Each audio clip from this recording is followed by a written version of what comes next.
Assalamualaikum warahmatullahi wabarakatuh. Alhamdulillahi wa kafa. Wassalatu wassalamu ala habibina al-mustafa wa ala alihi wa ashabihi ahli sidqi wal wafa. Rabbi shrah li sadri wa yassir li amri wahlul 'uqdatam min lisani yafqahu qawli. Qala Allah Subhanahu wa ta'ala fi kitabihil karim. A'udzu billahi minasyaitonir rajim. Bismillahirrahmanirrahim.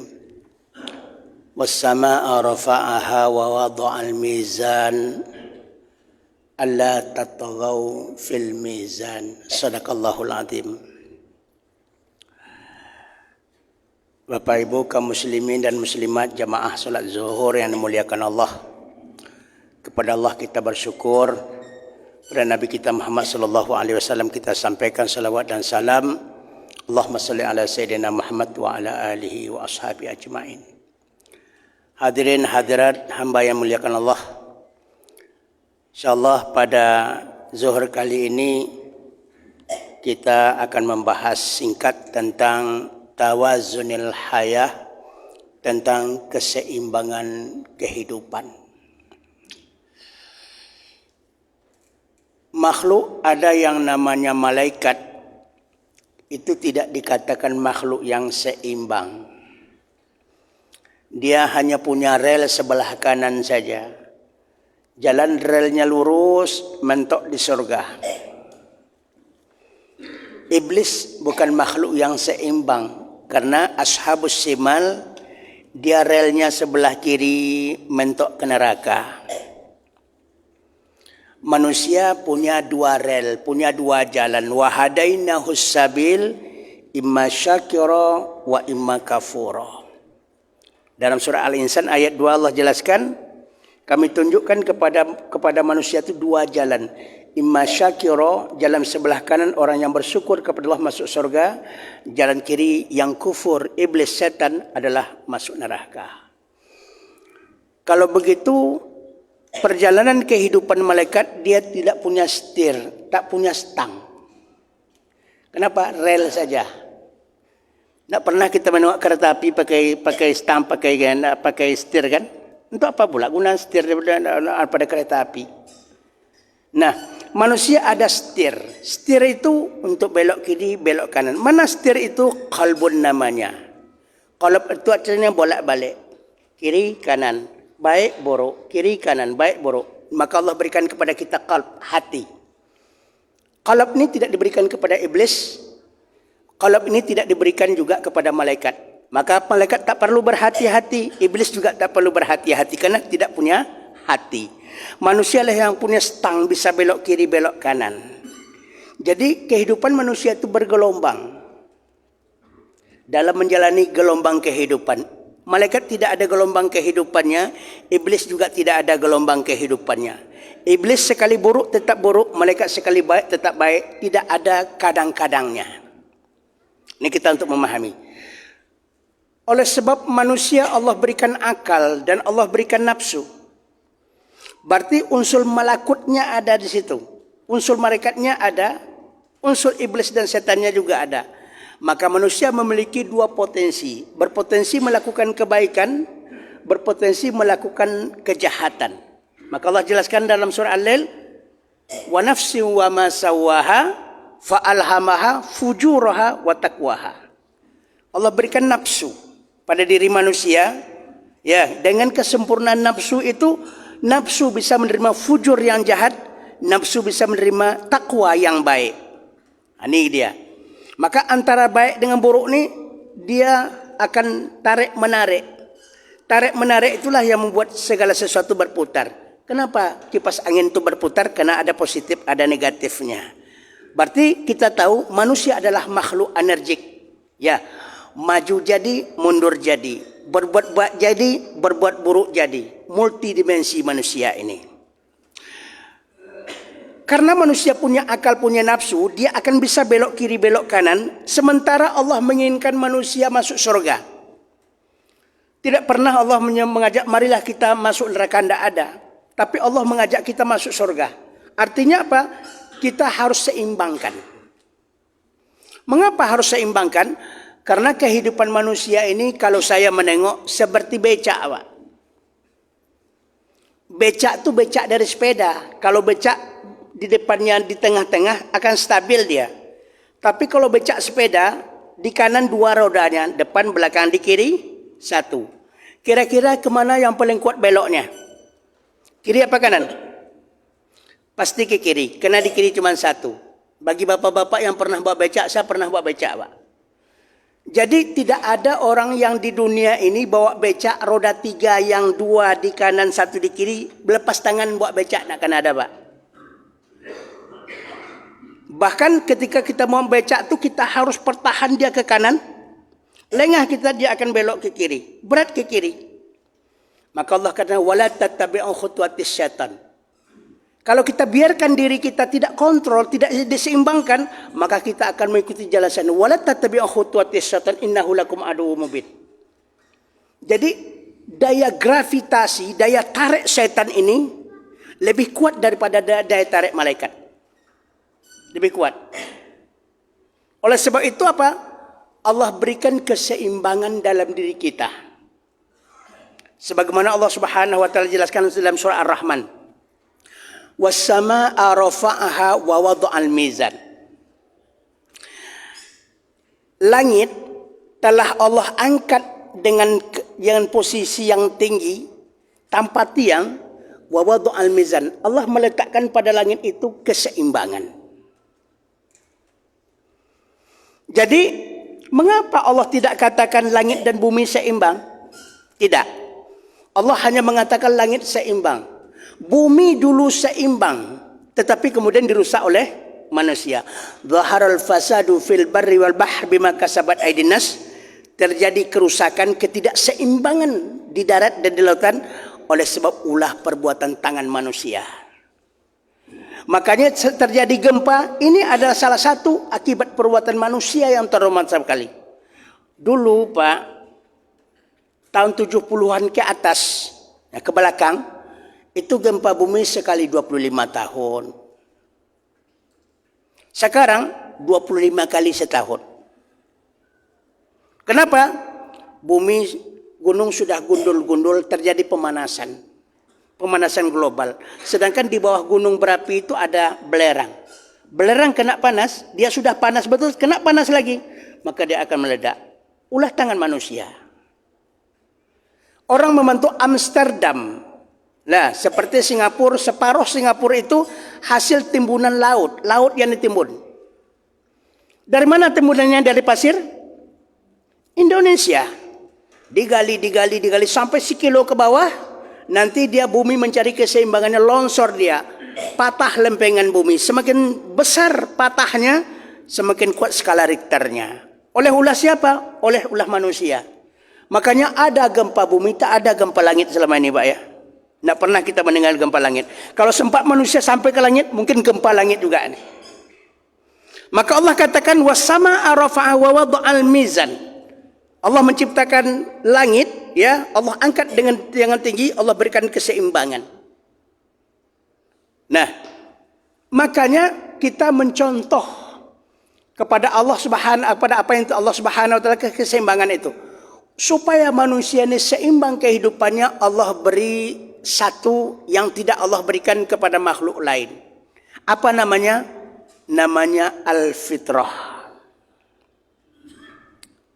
Fitrah artinya kesucian. Ciptaan Allah yang suci. Mana ciptaan Allah yang suci itu? Din. Agama Allah. Untuk memasuki agama Allah ini, agama Islam ini, syaratnya syahadat. Jadi ada syahadat, ada agama. Orang tidak akan beragama kalau tidak bersyahadat. Tidak artinya agama kalau tidak ada syahadat. Kalau tidak bersyahadat artinya tidak beragama. Itu Allah berikan syahadat, janji kita Allah dengan merupakan keseimbangan. Makanya agama, syahadat dan fitrah itu menjadi hanif, dia dilurus. Sebagaimana Allah jelaskan dalam surah Ar-Rum ayat 3 ayat 30. Fa'akim wajhaka lid-din hanifa. Hadapkanlah perhatian kalian, wajah kalian, keseriusan kalian terhadap agama Seriuslah kalau mempelajari agama. Kenapa? Fitratullah allati fatarna 'alaiha. Agama itu kesucian Allah, agama itu ciptaan Allah yang suci. Fatarna 'alaiha, manusia diciptakan sesuai dengan fitrah itu.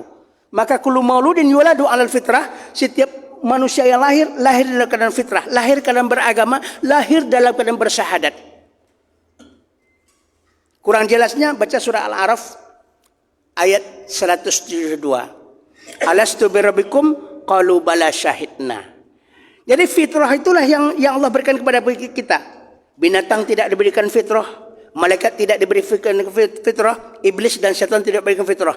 Fitrah itu fatarna 'alaiha. Allah berikan fitrah itu sesuai dengan fitrah Allah Subhanahu wa taala. Allah ciptakan manusia.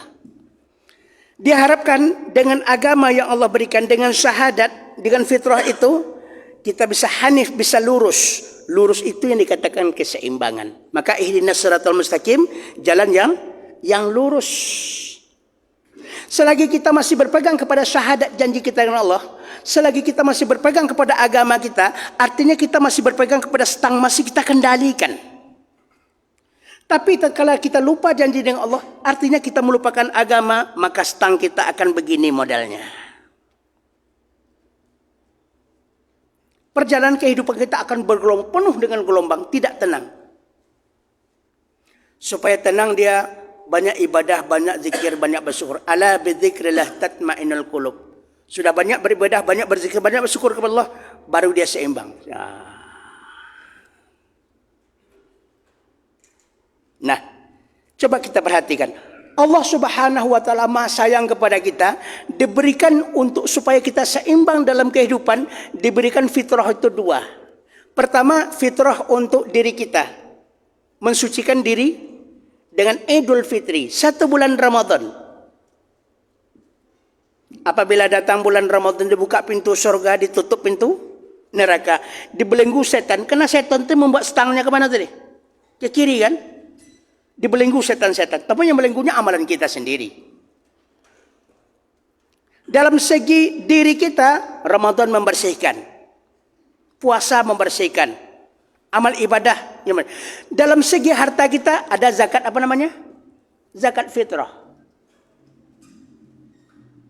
Ada Idul Fitri, ada zakat fitrahnya. Untuk membersihkan diri kita dan membersihkan harta kita. Supaya seimbang.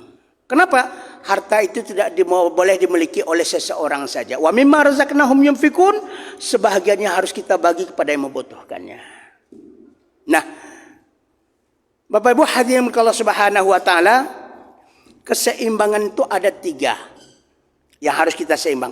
Yang pertama namanya tawazunil jasad, keseimbangan fisik. Allah mewajibkan kita menyeimbangkan fisik nih. Seimbang itu artinya sehat. Seimbang itu artinya stabil. Seimbang itu artinya selamat. Seimbang itu artinya sejahtera. Seimbang itu artinya bahagia. Kalau ekonomi kita seimbang, pasti kita selamat, pasti kita sehat, pasti kita bahagia. Coba ekonomi kita murat-marit, kita akan sakit, kita tidak akan selamat, kita tidak akan bahagia. Ini semua itu terletak kepada keseimbangan. Maka keseimbangan fisik ini, supaya fisik ini seimbang, supaya fisik ini sehat, harus dikasih al-ghadha al-jasadi. Al-ghadha asal-jasadi artinya apa? Gizi untuk fisik. Rupanya gizi ini bahasa Arab juga Pak.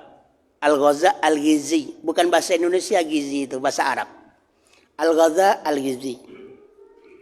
Apa gizinya? Gizinya dari makanan dan minuman. Apa kata Allah? Ya ayyuhalladzina amanu kulu mimma fil ardi halalan thayyibah.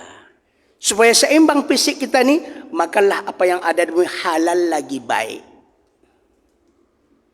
Orang yang memakan yang haram, dia tidak akan seimbang kehidupannya. Kenapa? Setiap makanan yang haram itu pasti ada satu mudaratnya, akan membuat badan kita ini rusak. Narkoba misalnya, makan babi, anjing, dan yang diharamkan pasti itu ada masalah. Untuk keseimbangan badan kita, kata Allah Subhanahu wa taala, kulu washrabu wa la tusrifu. Makan dan minumlah kamu, jangan berlebih-lebihan. Jadi tidak ada makanan dan minuman itu yang menyebabkan penyakit kalau seimbang makanannya, minumannya. Ini kadang-kadang apalagi nonton bola dunia ini, beli kacang 1 kilo sekali habis 1 kilo. Apa enggak bengkak-bengkak kaki Pak? kena apa namanya? Asam urat meletus. Nah, kita selamat makan kacang. Ya. Padahal kalau sesuai kadarnya, tidak ada masalah. Tidak akan Allah memberikan makanan minuman, tidak ada penyakit. Cuman kadang-kadang kita tusrafu, engkau berlebih-lebihan makannya. Padahal kulu asyrabu wala tusrifu. Kemudian dalam hadis Nabi SAW mengatakan apa? Bagilah perut kamu itu kepada tiga. Sepertiga untuk makanan, sepertiga untuk minuman, sepertiga litanafus, untuk bernapas. Kalau kenyang makan kita, sesak napas kita. Berdiri sesak, duduk sesak, guling pun sesak. Kenapa? Karena dia hilang keseimbangannya. Kenapa harus seimbang jasad kita? Karena jasad ini adalah satu perangkat untuk beribadah. Kalau sehat badan kita, enak ibadahnya, Pak. Ada saya tengok orang solatnya begini, rukuknya. Allah Akbar. Orang datar rukuknya begini. Kenapa? Urat terjepit. Kan tidak sempurna lagi. Kalau jasad kita ini sakit, tidak sempurna. Ada yang duduk dua entah sujudnya begini lagi. Itu menandakan tidak dia selamat, tidak dia sehat. Kalau sehat, enak ibadah kita. Yang kedua, keseimbangan al-aqlu. Tawazunul akli, keseimbangan akal. Otak kita, akal kita harus juga dikasih nutrisi. Harus dikasih gizi. Apa gizinya? Gizinya al-ilmu wal fikru. Ilmu dan berfikir, ilmu dan fikir melahirkan kerja atau amal.